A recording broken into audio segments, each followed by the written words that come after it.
नमस्कार, मैं हूं आपके साथ दीपक भदौरिया और आप देख रहे हैं उत्तर प्रदेश एक्सप्रेस।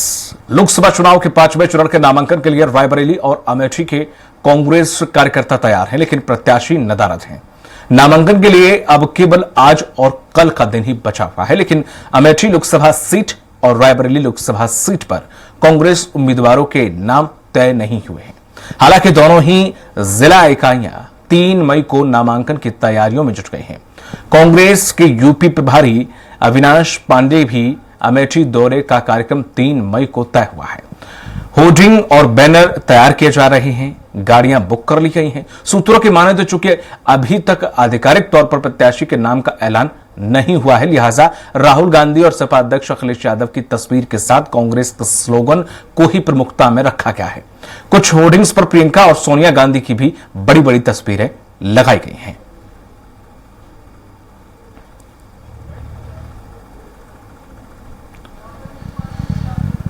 और इसी खबर पर अधिक जानकारी के साथ उत्तर प्रदेश संपादक राघवेंद्र त्रिपाठी जी हमारे साथ जुड़ गए हैं। त्रिपाठी जी, जिस तरह से देखा जाए अभी तक तस्वीर साफ नहीं हो पाई है। ठीक है, कांग्रेस पसुपेश में है, कल तक हो सकता है कि अनाउंसमेंट हो जाए या हो सकता है कि आज हो जाए। जिस तरह से मल्लिकार्जुन खड़गे ने साफ कर दिया कि मैं तो दोनों सीटों पर चुनाव नहीं लड़ रहा हूं। हाँ, जो भी प्रत्याशी होगा वो उत्तर प्रदेश से ही होगा, ये उन्होंने हिंट जरूर दी है। लेकिन अब लोग ये सोच रहे हैं कि इलाहाबाद से चूंकि जन्मे राहुल गांधी, उनका निवास वही है उत्तर प्रदेश में, तो शायद हो सकता है कि राहुल गांधी या फिर प्रियंका गांधी मैदान में उतरे। या वाकई पसुपेश में कांग्रेस है या कोई रणनीति है कि एंड टाइम पे ही प्रत्याशी की घोषणा करनी है, प्रत्याशी को सामने रखना है? देखिए दीपक जी, कांग्रेस से कहीं न कहीं गलती हो गई है। उस गलती की भरपाई के लिए लगातार बयानबाजी भी जारी है। जिस तरह से जिला इकाई चाहे रायबरेली की हो या अमेठी को, दोनों तैयारियों में जुटी हुई हैं। कल शर्मा जी जो सोनिया गांधी के प्रतिनिधि थे, गए थे कार्यालय पर, उन्होंने कहा कि आप लोग तैयारी करिए, रथ बनाइए, कल नामांकन होना है। और सबसे बड़ी बात है प्रत्याशी कौन होगा, इस पे सभी लोग चुप्पी साध रहे हैं।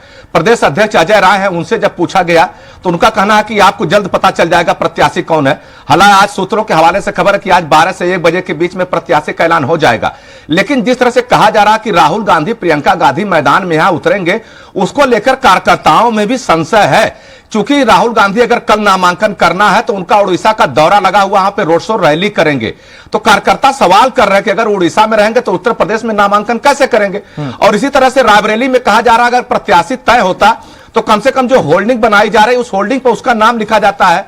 क्यों नेतृत्व बार बार कह रहा है कि केवल कांग्रेस की नीतियों का गुणगान करिए, सोनिया, राहुल, प्रियंका और अखिलेश यादव के फोटो लगाइए, जो घोषणा पत्र में वादे किए गए उनको दर्शाया जाए होल्डिंग में। तो कहीं न कहीं संशय बरकरार है। और रायबरेली को लेकर केवल कांग्रेस में दुविधा नहीं है, रायबरेली को लेकर भारतीय जनता पार्टी में भी दुविधा है। भारतीय जनता पार्टी भी प्रत्याशी नहीं तय कर पाई है। हालांकि अमित शाह आज बैठक करेंगे जिसमें रायबरेली और कैसरगंज 2 सीटों पर प्रत्याशी का ऐलान कर देंगे। लेकिन सबसे बड़ी बात है कांग्रेस की पुश्तैनी सीट है रायबरेली और अमेठी। इन दोनों सीटों पर माना जा रहा था कि अगर गांधी परिवार से कोई व्यक्ति आएगा तो हो सकता है कि कांग्रेस का खाता उत्तर प्रदेश में खुल जाए। लेकिन जिस तरह से तैयारियां हो रही हैं, जिस तरह से बातें की जा रही हैं, तो उसमें दुविधा की स्थिति बनी हुई है। अगर प्रियंका गांधी को मैदान में आना था तो इसके लिए बहानेबाजी की कोई जरूरत नहीं है, कोई रणनीति अपनाने की जरूरत नहीं है। क्योंकि प्रियंका गांधी एक एक गांव, एक एक कार्यकर्ता से परिचित है। वह अब तक जितने चुनाव हुए सोनिया गांधी, राहुल गांधी सब में कैंपेनिंग कर चुकी हैं। तो कहीं न कहीं कांग्रेस में दुविधा है, जिसका फायदा भारतीय जनता पार्टी उठाने के फिराक में वह जानना चाहती है कि अगर प्रियंका गांधी मैदान में आते हैं तो उस लिहाज से कोई महिला प्रत्याशी उतारा जाएगा। अगर प्रियंका गांधी मैदान में रायबरेली से नहीं आती तो हो सकता है किसी पुरुष प्रत्याशी को उतारा जाए। अमेठी में पहले से भारतीय जनता पार्टी स्मृति ईरानी पे दांव खेला हुआ है। अगर राहुल गांधी वहां से चुनाव नहीं लड़ते, किसी दूसरे व्यक्ति को चुनाव लड़ाया जाता है तो उसका भी नाम क्लियर करना चाहिए, ताकि कार्यकर्ता मन बना सके, कार्यकर्ता तैयारी कर सके, कार्यकर्ता जनता के बीच जाकर लोगों को जागरूक करके बुला सके कि आप नामांकन में आइए, फला प्रत्याशी हमारे बीच आने वाला है। तो अब देखना होगा कि आज का दिन है और कल का दिन है कि कांग्रेस किसको प्रत्याशी बनाती है। लेकिन इतना जरूर है, अगर कांग्रेस से गांधी परिवार से प्रत्याशी नहीं आता है तो उत्तर प्रदेश में दुश्वारियों का सामना कांग्रेस को करना पड़ेगा। और भारतीय जनता पार्टी की स्मृति ईरानी लगातार कर रही है कि कांग्रेस यहां से पलायन कर गई है, कांग्रेस यहां से पलायन कर गई है। तो कहीं न कहीं उनकी बात भी सच होती नजर दिख रही है। क्योंकि अगर गांधी नेहरू परिवार से राहुल गांधी या प्रियंका गांधी या किसी और को चुनाव लड़ाना है तो उसका नाम का ऐलान कर देना चाहिए। 2 दिन का वक्त बता है, आज और कल। ऐसे में कम वक्त में तैयारी करना और जहां पे संगठन बिखरा हुआ हो, आप सत्ता में 35 साल से बाहर हैं उत्तर प्रदेश के, और रायबरेली और अमेठी दो जिले ऐसे हैं जहां पे आपका जनाधार है। अगर उन मजबूत जिलों में भी आपकी इतनी हीला हवाली है तो कहीं न कहीं संशय पैदा करता, कार्यकर्ताओं को हतोत्साहित करता है। अब दीपक जी, आज का दिन है, देखना होगा कि कांग्रेस से कौन प्रत्याशी आता, लेकिन इतना जरूर है कि कांग्रेस ने लेट करके भारतीय जनता पार्टी को बैटिंग करने का पूरा मौका दे दिया।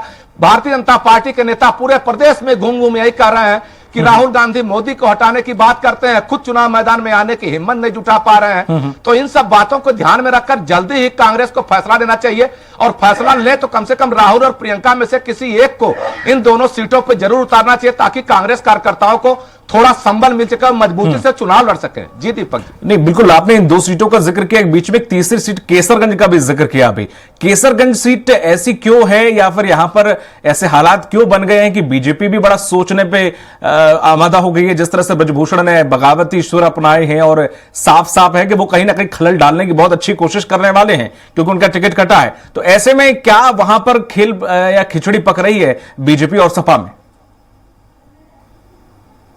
देखिए, वहां पर इंतजार हो रहा था किसी तरह ब्रजभूषण को मनाया जाए और उनके परिवार को किसी को टिकट दिया जाए, उनको टिकट दिया जाए। लेकिन जिस तरह से कर्नाटक में सेक्स स्कैंडल का मामला सहयोगी पार्टी के एक सांसद के ऊपर लगा है, उसके बाद से भारतीय जनता पार्टी अपनी नीतियों में पुनर्विचार कर रही है। वह चाह रही किसी महिला शक्ति को कैसरगंज से टिकट दिया जाए। उसमें तमाम नाम है, अपर्णा यादव है जो मुलायम परिवार की बहू है, इसके अलावा ब्रजभूषण सिंह की पत्नी है। चूंकि जो डेंट कर्नाटक में लगा है, जो आरोप लगाए जा रहे हैं कि भारतीय जनता पार्टी के सहयोगी हैं, उनके ऊपर 3000 से अधिक महिलाओं के यौन शोषण के आरोप लगे हैं, और ऊपर से ब्रजभूषण सिंह के ऊपर भी आरोप लगे हैं महिला पहलवानों के यौन शोषण का। तो इससे उबरने के लिए किसी न किसी महिला शक्ति को टिकट दिया जाए, और यही रणनीति अपनाई जा रही भारतीय जनता पार्टी में कि रायबरेली से भी किसी महिला शक्ति को टिकट देकर जो डेंट लगा हुआ है उसकी भरपाई की जाए। लेकिन भारतीय जनता पार्टी तो अपने प्रत्याशियों का चयन करके बैठी है, केवल वक्त का इंतजार कर रही है कि ऐन वक्त पे टिकट जारी किया जाए, ताकि बहुत उस पे हो हल्ला न हो पाए। और भारतीय जनता पार्टी की नजर रायबरेली पर भी है कि रायबरेली में कौन आ रहा है। अगर गांधी परिवार से कोई मजबूत प्रत्याशी आता है तो उस हिसाब से मजबूत प्रत्याशी, चाहे नूपुर शर्मा या मनोज पांडे को उतारा जाए। अगर नहीं आता तो किसी स्थानीय व्यक्ति को टिकट देकर चुनावी बैतरणी पार करने की कोशिश की जाएगी। अब सारा दारोमदार कांग्रेस के ऊपर निर्भर करता है। रायबरेली अमेठी में, कैसरगंज में तो आज टिकट क्लियर हो जाएगा। अमित शाह लखनऊ में है, शाम को बैठक करेंगे, टिकट कर देंगे। चूंकि भारतीय जनता पार्टी निर्णय बहुत तेजी से लेती है, वह जानती है कि इसका क्या दुष्परिणाम होगा, इसकी भरपाई हम कहां से कर लेंगे। और तमाम प्रत्याशियों की सूची बनाई गई है। आज शाम को बैठक होगी तो कैसरगंज और रायबरेली पे मोहर भी लग जाएगी, लेकिन घोषणा कल सुबह ही की जाएगी इन दोनों सीटों पे। अब देखना होगा कि कांग्रेस क्या करती है, क्योंकि कांग्रेस के सामने अपना वजूद बचाने का संकट है उत्तर प्रदेश में। पिछले लोकसभा चुनाव में केवल एक सीट रायबरेली सोनिया गांधी जीत पाई थी, और उत्तर प्रदेश में कहीं बोहनी नहीं हुई थी। और आज स्थिति है कि अगर रायबरेली से प्रियंका गांधी और अमेठी से राहुल गांधी नहीं आते हैं तो हो सकता है कि उत्तर प्रदेश इतना बड़ा राज्य, 80 सीटों का लोकसभा वाला इलाका है, यहां से कांग्रेस को एक भी सीट न मिले। हालांकि कांग्रेस को विश्वास है कि सहारनपुर सीट उनको मिलने वाली है, तो हो सकता है खाता खुल जाए। लेकिन जिस तरह की रणनीति है उसको देखते हुए कांग्रेस को जल्दी निर्णय लेना पड़ेगा, ताकि कार्यकर्ताओं को मनोबल बढ़ाया जा सके। क्योंकि दीपक जी, कार्यकर्ता ही चुनाव लड़ता, नेता तो आएगा, भाषण करेगा, चले जाएगा। उसकी बात को जन जन तक पहुंचाने का काम कार्यकर्ता करता है। अगर कार्यकर्ता हतोत्साहित हो जाएगा तो कांग्रेस अपना संदेश धरातल पर तक पहुंचाने में नाकाम हो जाएगी। और भारतीय जनता पार्टी इसी फिराक में है कि अगर कांग्रेस प्रत्याशी घोषित करेगी तो उसके 1 घंटे के अंदर ये भी अपना प्रत्याशी घोषित कर देंगे। जी केसरगंज सीट पर सर आपने जिक्र किया कि यहां पर खबरें ये भी आई कि ब्रजभूषण ने नामांकन पत्र भी खरीद कर रख लिया है, निर्दलीय चुनाव लड़ रहे हैं, तो इसमें कितनी सत्यता है? देखिए,